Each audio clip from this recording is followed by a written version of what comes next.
ክብደታችን ለመቀነስ ዝቅተኛ የካሎሪ ይዘት ያላቸው ምግቦችን መመገብ ይኖርብናል። እነዚህ ዝቅተኛ ካሎሪ ይዘት ያላቸው ምግቦች የትኞቹ ናቸው? ካሎሪ ማለትስ ምን ማለት ነው? ዛሬ በክፍል 4 አይነት 2 የስኳር በሽታን ለመከላከል አመጋገባችን እንዴት አድርገን ማስተካከል እንደምንችል እንነጋገራለን። ጤናማ በሆነ መንገድ ለመመገብ ክብደታችን ለመቀነስ ዝቅተኛ የካሎሪ ይዘት ያላቸው ምግቦችን መመገብ ይኖርብናል። እነዚህ ዝቅተኛ ካሎሪ ይዘት ያላቸው ምግቦች የትኞቹ ናቸው? እንዲሁም ደግሞ ካሎሪ ማለትስ ምን ማለት ነው? ካሎሪ ማለት በምንመገበው ምግብ፣ በምንጠጣው መጠጥ ውስጥ ያለ የኃይል መጠን ማለት እንደሆነ ተነጋግረናል። ስለዚህ ክብደታችን ለመቀነስ ዝቅተኛ ካሎሪ ያላቸው ምግቦችን መመገብ ይኖርብናል። ለምሳሌ በሳምንት 1 ኪሎ ግራም መቀነስ የፈለገ ሰው 7000 ካሎሪ ያህል ከምግብ የሚያገኘውን ኃይል መቀነስ ይኖርበታል። ይህ ማለት በየቀኑ አሁን ከምንመገበው 1000 ካሎሪ እንደማለት ነው። ወይም ደግሞ በሳምንት ግማሽ ኪሎ ግራም መቀነስ ከሆነ ግብ ያደረግነው በየቀኑ 500 ካሎሪ ያህል ከምንመገበው ምግብ መቀነስ ይኖርብናል። ስለዚህ ካሎሪ ሰውነት ክብደታችን ለመቆጣጠር ወሳኝ ከሆኑ ቁልፍ ነገሮች መካከል ሆኖ እናገኘዋለን። ብዙዎቻችን ጤናማ ለመሆን አይነት 2 የስኳር በሽታን ለመከላከል ዝቅተኛ ቅባት ያላቸው ምግቦችን መመገብ እንዳለብን እናውቃለን። እነዚህ ዝቅተኛ ቅባት ያላቸው ምግቦች ለምንድን ነው የምንመርጣቸው? የሆነበት ምክንያት ዝቅተኛ ቅባት ያላቸው ምግቦች በውስጣቸው ዝቅተኛ የኃይል ይዘት ስለሚኖራቸው፣ በተቃራኒው ደግሞ ከፍተኛ የሆነ የቅባት ይዘት ያላቸው ምግቦች ደግሞ በውስጣቸው ከፍተኛ የሆነ ኃይል ወይም ደግሞ ካሎሪ ተሸካሚ ስለሆኑ ውፍረታችን ሊጨምሩ ስለሚችሉ ነው እነዚህ ከፍተኛ ቅባት ያላቸው ምግቦችን እንድንቀንስ የሚገባው። በአጠቃላይ የቅባትነት የስብነት ይዘት ያላቸው ምግቦች በውስጣቸው ከፍተኛ የሆነ የኃይል ይዘት ስላላቸው በመጠን ልናደርጋቸው ይገባል። ከመጠን በላይ የምንመገባቸው ከሆነ ከፍተኛ የኃይል ይዘት ስላላቸው በከፍተኛ ሁኔታ ክብደታችን የመጨመር አቅም አላቸው። እንዲሁም ደግሞ በምንመገበው ምግብ ውስጥ ዝቅተኛ የሆነ የስኳር መጠን ያላቸው ምግቦችን እንድንመገብ ይመከራል። ታዲያ ዝቅተኛ የሆነ የስኳር መጠን ያላቸው ምግቦችን እንድንመገብ የሚመከረው ለምንድን ነው? ስኳር ከቅባቶች ያነሰ የካሎሪ ይዘት ቢኖረውም የካሎሪ ይዘት አለው። ስኳሮች ጠቃሚ ንጥረ ነገሮች እንደ ቪታሚኖች፣ እንደ ማዕድኖች እና እንደ ፕሮቲን አይነት ነገሮችን በውስጣቸው ስለማይዙ ለሰውነታችን ጠቃሚ ነገር ሳይሰጡ ክብደታችን ብቻ የሚጨምሩ ይሆናሉ። ይህም ደግሞ ሰውነታችን በበቂ ሁኔታ የሚፈልገውን ጥቅም ሳያገኝ ክብደታችን ብቻ እንዲጨምሩ ስለሚያደርጉ ከፍተኛ የሆነ ስኳር ያላቸው ምግቦችን መቀነስ እንዳለብን እንገነዘባለን። ለምሳሌ አንድ የሾርባ ማንኪያ ስኳርን ብንወስድ ወደ 48 ካሎሪ የሚሆን የኃይል ይዘት ይኖረዋል። እንዲሁም ደግሞ አንድ የሾርባ ማንኪያ ቅቤን ብንወስድ እንዲሁ 102 የሚያክል የካሎሪ ይዘት ይኖራል። ስለዚህ ሁለቱም በከፍተኛ ሁኔታ የምንመገባቸው ከሆነ በቀን የሚያስፈልገንን የካሎሪ መጠን ከፍተኛ በማድረግ ክብደታችን እንዲጨምርና ለአይነት 2 የስኳር በሽታ እንድንጋለጥ ሁለንተናዊ ጤናችንም እየታወከ እንዲሄድ ሊያደርጉ ስለሚችሉ እነዚህ 2 ነገሮች መቀነስ ይኖርብናል።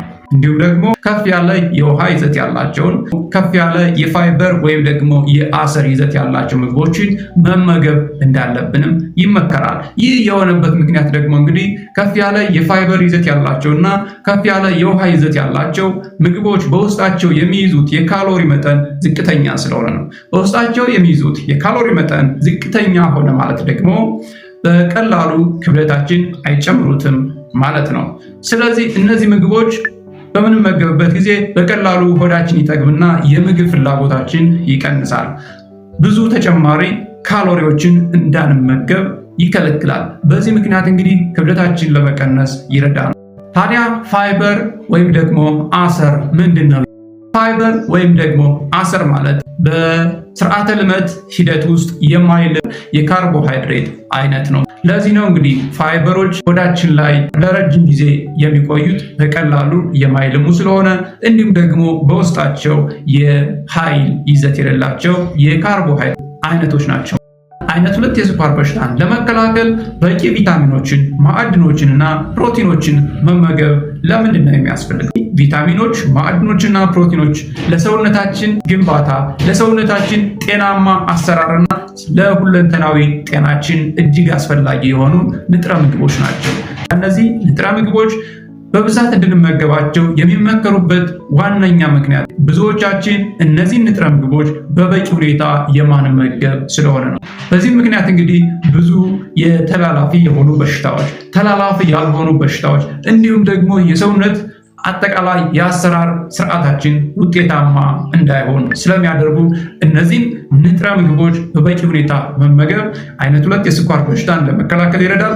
ከዚያም ባለፈ ደግሞ ሁለንተናዊ ጤንነታችንን ለማሻሻል ይረዳል። አይነት 2 የስኳር በሽታን ለመከላከል አንደኛ ከፍተኛ ኃይል፣ ከፍተኛ ቅባት፣ ከፍተኛ ስኳር ያላቸው ምግቦችን መቀነስ ይኖርብናል። በሁለተኛ ደረጃ ደግሞ ዝቅተኛ የሆነ የአሰር ይዘት ያላቸውን፣ ዝቅተኛ የሆነ የውሃ ይዘት ያላቸው ምግቦችንም እንደዚሁ መቀነስ ይኖርብናል።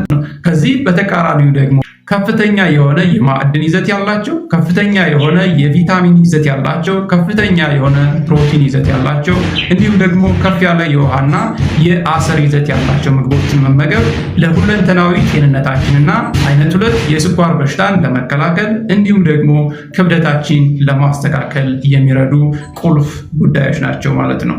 ታዲያ እነዚህ ነጥቦች እንዴት ነው ፕራክቲስ የምናደርገው? አንድ 9 ኢንች የሆነ ሳህን ጠረጴዛችን ላይ አስቀምጠን መሃል ለመሃል 2 የሐሳብ መስመሮችን እናሰምሩና ይህንን ሳህናችን ለ4 እንከፍለዋለን። ይህንን ሳህናችን ለ4 ከከፈልነው በኋላ ግማሽ ያህሉን የሳህናችን ክፍል በምንመገብበት ጊዜ ሁሌም ዝቅተኛ የኃይል ይዘት ያላቸው አትክልቶች እናደርግበታለን። እንዲሁም 1/4ኛውን የሳህናችን ክፋይ ደግሞ በፕሮቲን የበለጸጉ የፕሮቲን ይዘት ያላቸው ምግቦችን እናደርግበታለን። 1/4ኛው የቀረውን የሳህናችን ክፍል ደግሞ የእህል ዘሮችንና የጥራጥሬ ውጤት የሆኑ ምግቦችን እናካትትበታለን። እንደዚህ በማድረግ ዋናውን የሳህናችን የምግብ ማዕዳችን በቀላሉ ማዘጋጀት እንችላለን። እነዚህ ነገሮች በምናደርግበት ጊዜ በተግባር ከፍተኛ የሆነ የኃይል ይዘት ያላቸው ምግቦችን መቀነስ እንችላለን። ከፍተኛ ቅባት ያላቸው ምግቦችን መቀነስ እንችላለን። ከፍተኛ ስኳር ያላቸው ምግቦችን መቀነስ እንችላለን።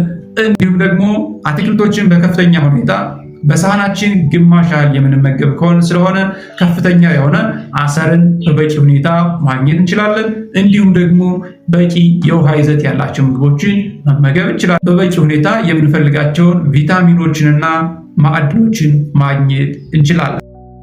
እንዲሁም ደግሞ በሳህናችን 1/4ኛ ላይ የፕሮቲን ይዘት ያላቸው ምግቦችን ስለምናካትት ለሰውነታችን በቂ የሆነ ፕሮቲንን ማግኘት እንችላለን። ሳህናችን ማዕከሉን በዚህ መልክ ካደራጀን በኋላ ደግሞ ከሳህናችን ጎን ወይም ደግሞ ከውጭ ልናስቀምጣቸው የምንችላቸው የምግብ ምድቦችን ማየት እንችላለን። በሳህናችን ጎን ዝቅተኛ ኃይል ይዘት ያላቸው፣ ዝቅተኛ የካርቦሃይድሬት ይዘት ያላቸው መጠጦችን በጎን ማካተት እንችላለን። እነዚህም ውሃ ሊሆን ይችላል፣ ሻይ ሊሆን ይችላል። ከዚያ ባለፈ ደግሞ አሁንም ዝቅተኛ የሆነ የቅባት ይዘት ያላቸው የወተት ተዋጽኦችንም እንደዚሁ ከሳህናችን ውጭ በጎን አስቀምጠን የምግብ ማዕድ አካላችን ማድረግ እንችላለን። ዝቅተኛ የኃይል ይዘት ያላቸው ፍራፍሬዎችንም እንደዚሁ ከምግባችን ጎን አድርገን በማዕዳችን ማካተት እንችላለን።